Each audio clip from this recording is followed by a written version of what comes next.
किसी को कोई गिफ्ट दे के खुश कर सकता हूं, तो मैं दरिया को भी खुश कर सकता हूं, मैं दरख्त को भी फल देने के लिए खुश कर सकता हूं। तो नेचर वर्शिप जो है एक शुरू में चीज थी, मगर इंसान के अंदर देवी देवताओं का इर्तिका इंसान की सेक्सुअलिटी से जुड़ा हुआ है, उसकी रिप्रोडक्टिव पावर से जुड़ा हुआ है।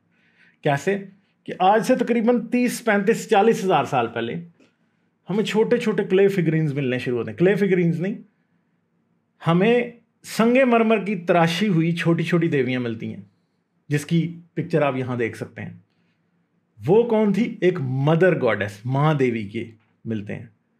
और आप देख सकते हैं कि इसमें एक औरत की एग्जैजरेटेड रिप्रोडक्टिव पार्ट्स हैं, उसके ब्रेस्ट बहुत बड़े बनाए हुए हैं, ठीक है। और एक ऐसी औरत दिखाई गई है जो कि बच्चे पैदा करने के काबिल है। इसका चेहरा आपको नहीं दिखाया गया, कोई भी चेहरे के ऊपर बाल पूरे आए हुए हैं, और बाल भी जिसे पंजाबी में कहते हैं मीडियां की हुई हैं, सही है, जो कि अफ्रीका का एक स्टाइल है। और ये पूरी दुनिया में हर जगह पाई जाती हैं, ये मिलती हैं हमें। तो एक चीज है कि अगर आपने बारिश चाहते हैं तो आप बादलों से दुआ करेंगे, उनको कोई ऑफरिंग देंगे। अगर आप चाहते हैं कि दरिया में कोई आपको मछली ज्यादा दे तो आप दरिया को ऑफरिंग दे देंगे। आप चाहते हैं दरख्त फल दे तो दरख्त को ऑफरिंग दे देंगे। मगर अगर आप ये चाहते हैं कि आपके बच्चे ज्यादा हों तो फिर आप किसको ऑफरिंग देंगे? यहां से इंसान में पहली देवी का या देवता का कॉन्सेप्ट आता है। वो क्या है कि एक देवी जो कि तराशी गई कि, और वो रिप्रोडक्शन की देवी थी कि औरत की फर्टिलिटी ज़्यादा हो, तो उसके लिए उसकी फिगर्स बना के उसको पूजा गया या उसको रिस्पेक्ट दी गई, क्योंकि और तो कोई तरीका था नहीं, ठीक है। तो उसको रिस्पेक्ट दी गई। और हंटर गैदरर टाइम के अंदर औरतों की रिस्पेक्ट वैसे भी काफ़ी ज़्यादा थी एज कंपेयर टू आज के, क्योंकि उस टाइम औरतें ही कबीलों की सरदार होती थी हंटर गैदरर्स की। इस बारे में आप अगर युवाल नोआ हरारी की सेपियंस पढ़ें तो उसमें पूरा मैट्रियार्कल सिस्टम के बारे में उसने लिखा हुआ है, ठीक है। तो वो जो देवी थी, देवी है जो मां देवी है, बेसिकली वो औरत की एक रिप्रोडक्टिव पावर की सेलिब्रेशन है। तो वहां से ये शुरू हुआ कि हाँ जी, हमें बच्चे ज़्यादा पैदा हों तो वो देवी जो है वो हमारी हेल्प करेगी। और इंसान ये समझता था कि शिकार करके मेहमत हाथी गिराने से बड़ा काम है औरत का बच्चा पैदा करना उस वक्त। और ख़ास तौर पे उस वक्त में जब हंटर गैदरर का टाइम था, जब इंसान टोटली नेचर के एलिमेंट्स पे डिपेंड करता था सर्वाइवल के लिए। उस दौर में औरत जब एक प्रेग्नेंट हो के 9 महीने जंगलों के अंदर अपने बच्चे पैदा करती थी तो that was considered a true miracle, ठीक है। तो फिर क्या था, ये वो चीज़ें थी जो कि जिधर से पहली देवी देवता का कॉन्सेप्ट शुरू हुआ। और ये इसी तरह चलता रहा हंटर गैदरर टाइम के अंदर। आइस एज थी, इंसान छोटे छोटे ग्रुप्स में रहते थे, बहुत ज़्यादा नेचर के एलिमेंट्स पे डिपेंड करते थे, मुश्किलात बहुत ज़्यादा होती थी, तो इसलिए उनका बिहेवियर इस तरह का था। मगर फिर आ गया एग्रीकल्चरल दौर।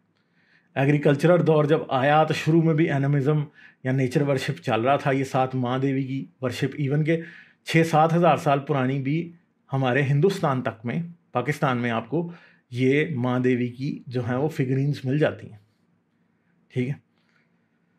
मगर जब एग्रीकल्चरल दौर शुरू हुआ तो इंसान जगहों पर सेटल हो गए। इंसान के पास 2 साल में 2 बार बहुत बड़ी फसल आती थी, और जब फसल आती थी तो इसका यह भी पॉसिबल था कि अब इंसान को पता था कि मैं दूसरे के गांव में जाऊंगा तो उधर बहुत बड़ी फसल पड़ी होगी जिसे मैं लूट सकता हूं। और उसे यह भी पता था कि दूसरा रहता किधर है, दरिया के फलां किनारे रहता है, जहां पे हर साल सैलाब आता है जिससे उसकी फसल सैलाब होती है, और उस वजह से क्या होता है, वो अपना चक्कर आगे चलाता है, उसकी फसलें उगती रहती हैं। अच्छा जी, अब छोटे छोटे कस्बे गाँव बन गए।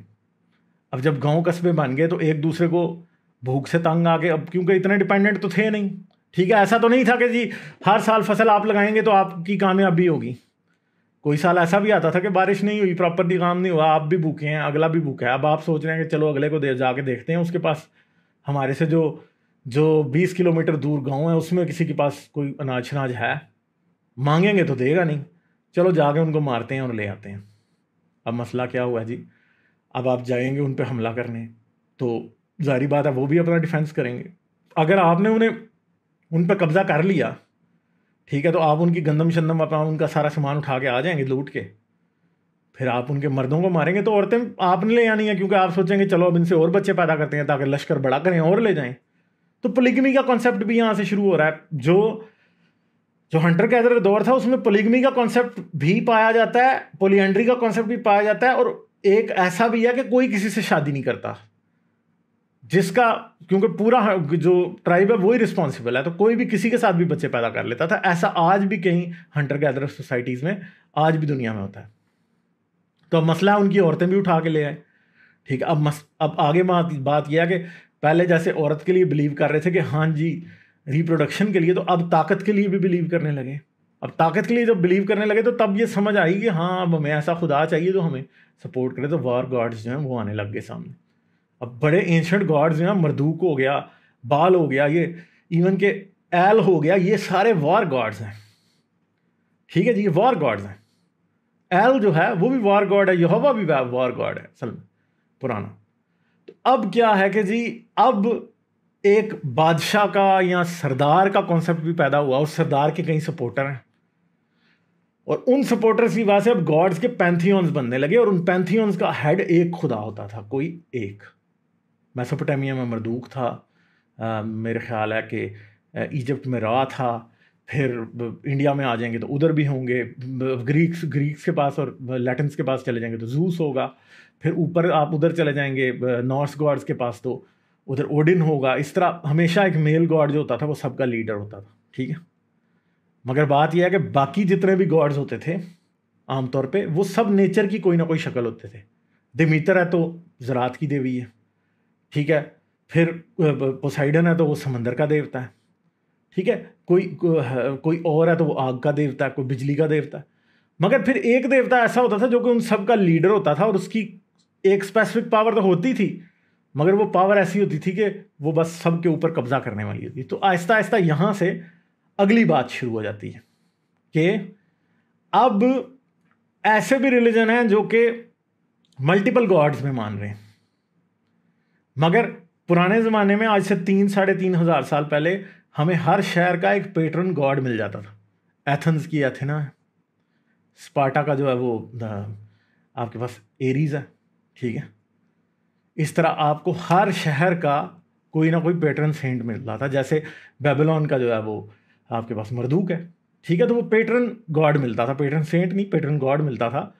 और बाकी खुदाओं की भी वर्शिप होती थी, मगर वो सबसे ज़्यादा इंपॉर्टेंट उसकी वर्शिप होती थी। और उस खुदा का डायरेक्टली ये समझा जाता था कि हमारे शहर पे कोई हमला कर देगा तो ये हमें बचाएगा।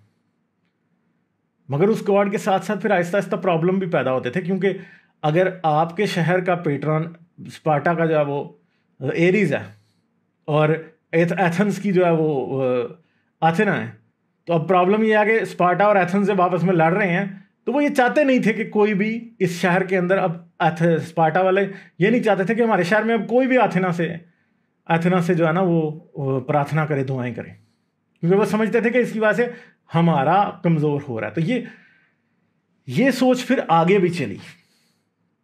पहली बार जो है अखनातन जो है उसने खुदा आतन के नाम पे इजिप्ट के अंदर एक मोनोथीस्टिक कल्ट बनाया।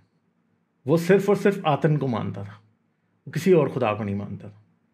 और यही बात कहीं ना कहीं बनी इसराइल तक भी आ गई, क्योंकि बनी इसराइल ऐसे थे कि वो थे कैनानाइट, जो कि आज आर्कियोलॉजी से, जेनेटिक स्टडीज से बात सामने आई है कि थे वो भी कैनानाइट, वो भी कनानी लोग थे। मगर किसी टाइम पे उन्होंने अपने आप को इसराइल कह के एक अलग आइडेंटिटी बना ली थी अपनी।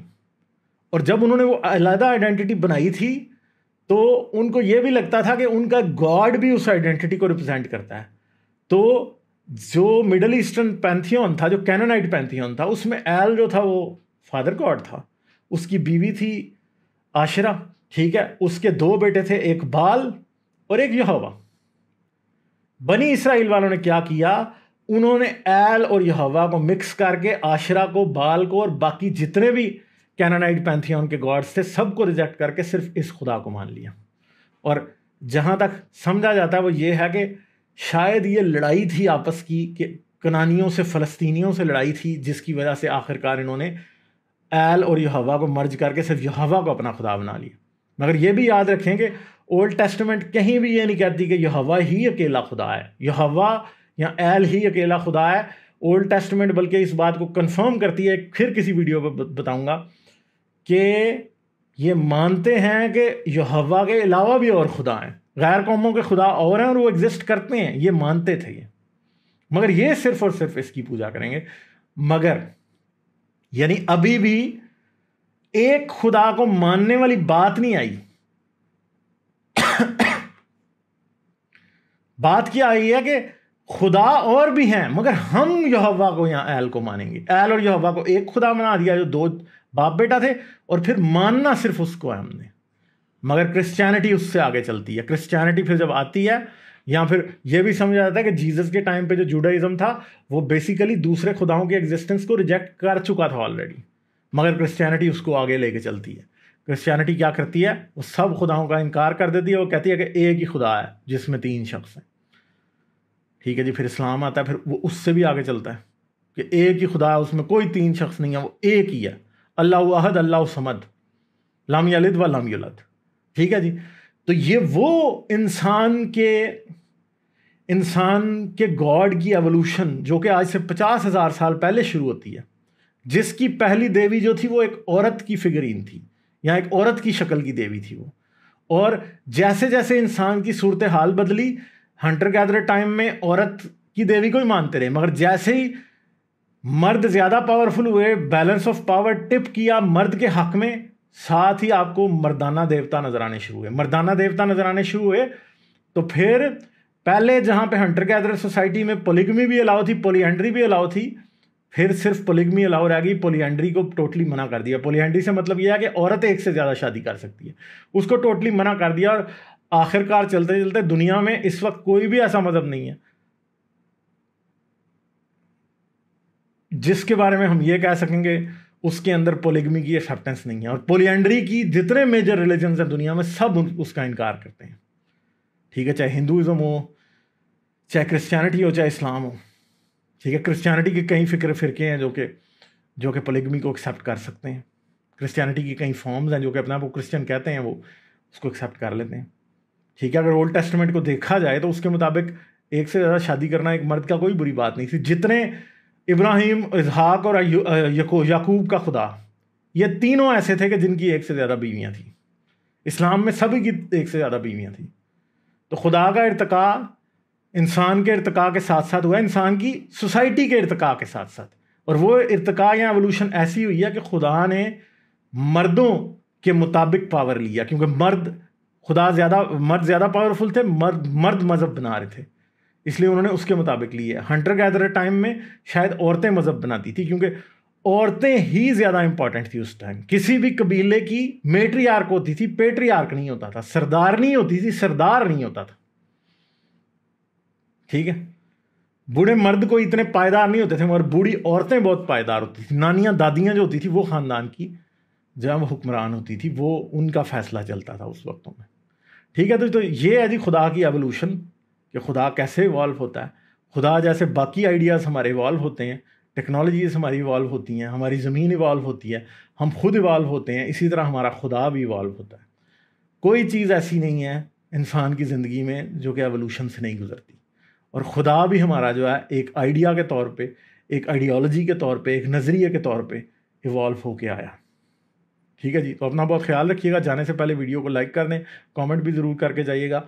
आप लोग मुझे पेट्रियन पे सपोर्ट कर सकते हैं, पेट्रियन का लिंक इस वीडियो की डिस्क्रिप्शन में है। पेट्रियन की सपोर्ट बहुत इंपॉर्टेंट है।